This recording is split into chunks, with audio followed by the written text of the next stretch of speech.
Kung ikaw ay isang senior citizen, pensioner, or may mahal sa buhay na umaasa sa GCs or SS, makinig kang mabuti dahil ang Pebrero 2026 ay hindi isang ordinaryong buwan. Tahimik ngunit seryosong ipinapatupad ang tatlong bagong batas na direktang tatama sa paraan ng pagkalkula, paglabas, at timing ng inyong pension payout. Para sa ilan, may posibilidad ng dagdag proteksyon. Para sa iba naman, may banta ng pag-aantala, pagbabawas, o mas mahigpit na beripikasyon. Maraming pensioner ang nag-aakalang automatic na ang pensyon, na basta tapos ka ng magtrabaho, tuloy-tuloy na ang dating ng pera. Pero, simula Pebrero 2026, magbabago ang laro. May bagong panuntunan tungkol sa eligibility. May bagong proseso sa identity at record matching. At may batas na maaaring magpabago sa petsa o halaga ng iyong matatanggap buwan-buwan. Ang mas delikado, maraming seniors ang hindi pa aware na sakop sila ng mga pagbabagong ito. Kung ikaw ay tumatanggap ng pensyon mula sa SSS or GSIS, retirement man, survivorship o disability, mahalagang maintindihan mo kung kasama ka ba sa maaapektuhan, ano ang dapat mong gawin ngayon, at paano mo maiiwasan ang biglaang problema sa payout. Ang kaunting kaalaman ngayon ay maaaring makaiwas sa malaking stress bukas. Kaya huwag kang aalis. Panoorin hanggang dulo ang video na ito para malinaw mong maintindihan ang mga bagong patakaran. At ilike mo ang video ngayon para mas maraming senior ang mawarningan at maprotektahan ang kanilang pensyon. Pagkatapos marinig ang babalang iyon, mahalagang maintindihan natin kung bakit biglang naging sensitibo ang usapin ng pensyon ngayong Pebrero 2026. Sa loob ng maraming taon, nasanay ang mga senior citizens na dumating ang kanilang pensyon na parang orasan, pare-pareho ang petsa, pare-pareho ang halaga, at halos walang tanong. Ngunit sa pagpasok ng bagong taon, unti-unting binago ng gobyerno ang pananaw nito sa pension system. Hindi dahil gusto nilang pahirapan ang mga pensioner, kundi dahil lumaki na ang bilang ng umaasa sa sistema at kailangan daw itong i-secure. Ang problema, ang salitang secure ay kadalasang nangangahulugang mas mahigpit na patakaran para sa mga tumatanggap. Unang-una nating pag-usapan ang pinakamalaking tanong na bumabagabag ngayon sa maraming senior. Maapektuhan ba talaga ang aking pensyon? Ang sagot ay oo para sa marami, direktang oo, at para sa iba naman, posibleng oo depende sa kanilang sitwasyon. Ang Pebrero 2026 ang itinakdang simula ng pagpapatupad ng tatlong bagong batas na may kinalaman sa GSIS at SSS. At kahit hindi pa ramdam ng lahat sa unang buwan, malinaw na may domino effect ito sa mga susunod na payout. Ang pinakamapanganib na aspeto nito ay hindi ang pagbabago mismo, kundi ang kawalan ng kaalaman ng mga pensioner tungkol sa kung ano ang nagbago at bakit. Maraming seniors ang nagtatanong kung bakit ngayon lang ito ginagawa. Ang totoo, matagal na itong pinag-uusapan sa likod ng mga opisina. Dumami ang kaso ng duplicate records, maling personal information, at mga pensyon na patuloy na lumalabas kahit dapat ay na-review na. Dahil dito, ipinasa ang mga bagong patakaran na layong linisin ang database at tiyaking ang pensyon ay napupunta lamang sa verified at eligible na individual. Sa papel, maganda ang intensyon. Ngunit sa aktwal na buhay, ito ang nagiging dahilan ng pagkaantala, temporary holds, at minsan ay bigla ang pagbabawas sa payout. Isa sa pinakamahalagang pagbabago ngayong Pebrero 2026 ay ang mas mahigpit na identity at record verification. Dati, sapat na ang dating record at taunang confirmation. Ngayon, mas madalas na ang cross-checking ng impormasyon sa iba't ibang ahensya ng gobyerno. Kung may kaunting discrepancy sa pangalan, birthday, civil status, o employment history, maaaring ma-flag ang account. At kapag na-flag, hindi agad lumalabas ang pension hanggat hindi nalilinis ang record. Dito nagkakaproblema ang maraming seniors, lalo na ang mga matagal nang nagretiro at bihirang mag-update ng dokumento. Hindi ito simpleng abala lamang. Para sa isang pensioner na umaasa sa buwan ng pensyon para sa pagkain, gamot, kuryente at renta, ang kahit isang linggong delay ay napakalaking problema. May mga kaso na kailangang mangutang muna, manghingi ng tulong sa anak, o magbawas ng maintenance medicine dahil hindi pa dumarating ang pensyon.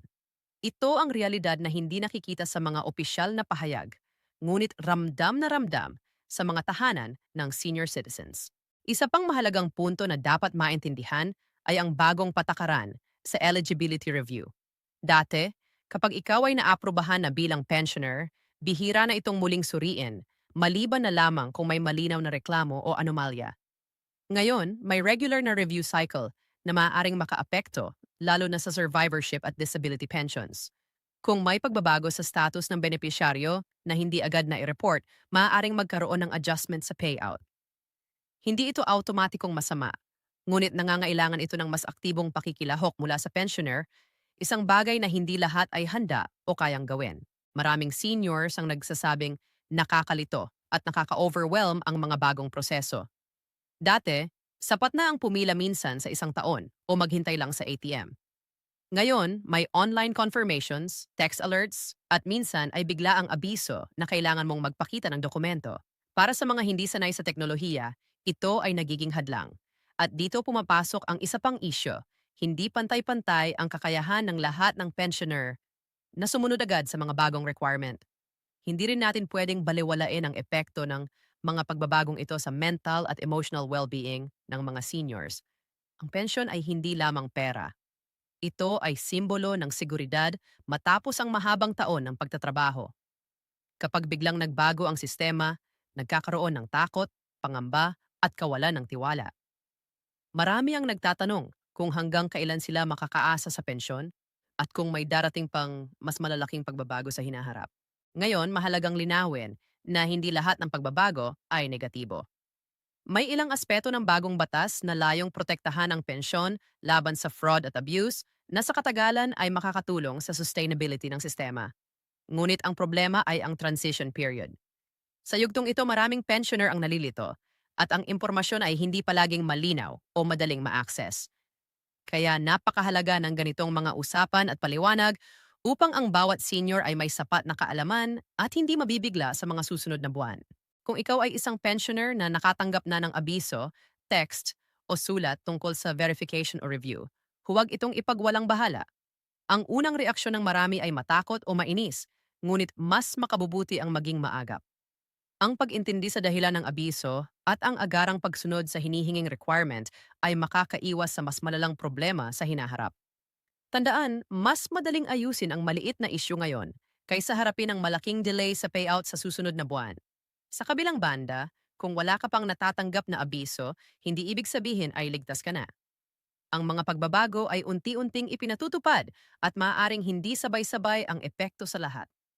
Ang mahalaga ay alam mo kung ano ang nangyayari at handa ka kung sakaling ikaw ay maapektuhan. Ang kaalaman ang pinakamalakas mong proteksyon sa panahong ito ng pagbabago. Habang papalapit ang kalagitnaan ng 2026, inaasahang mas marami pang adjustment at clarification mula sa mga ahensya. Ngunit hindi lahat ng impormasyon ay agad na dumarating sa bawat pensioner. Kaya mahalagang manatiling updated, makinig sa mga opisyal na anunsyo, at huwag basta maniwala sa chismis o hindi kumpirmadong balita. Ang maling impormasyon ay kasing delikado ng kawalan ng impormasyon, lalo na kung pensyon ang pinag-uusapan. Sa puntong ito, maaaring iniisip mo kung ano ang dapat mong gawin bilang isang senior. Ang unang hakbang ay ang maging mapagmatsyag. Pangalawa, siguraduhing tama at updated ang iyong personal records. Pangatlo, huwag matakot magtanong o humingi ng tulong, lalo na kung may hindi ka maintindihan sa bagong proseso. Ang pensyon ay karapatan mo, at may karapatan kang malinawan kung bakit may pagbabago at paano ka nito maaapektuhan. Ang Pebrero 2026 ay maaaring magsilbing wake-up call para sa maraming pensioner. Hindi na sapat ang umasa lamang na darating naman yan. Sa bagong panahon ng mas mahigpit na regulasyon, kailangan ng mas aktibong partisipasyon at kaalaman. Hindi ito patas para sa lahat, lalo na sa mga seniors na nais na lamang mamuhay ng tahimik. Ngunit ito ang realidad na kailangan nating harapin. Habang tinatapos natin ang bahaging ito ng usapan, tandaan mo na hindi ka nag-iisa. Maraming pensioner ang dumadaan sa parehong kalituhan at pangamba. Ang mahalaga ay hindi ka manahimik at hindi ka mawalan ng boses. Sa pamamagitan ng tamang impormasyon at maagap na aksyon, maaari mong maprotektahan ang iyong pensyon at ang iyong kapayapaan ng isip. At sa mga susunod na bahagi ng video na ito, mas lalaliman pa natin ang pagtalakay sa bawat aspeto ng mga bagong batas, ang posibleng epekto nito sa iba't ibang uri ng pensioners, at ang mga senyales na dapat mong bantayan sa iyong sariling payout. Kaya manatili ka lang diyan Pakinggan mabuti ang bawat detalye at siguraduhing handa ka sa mga pagbabagong dala ng Pebrero 2026.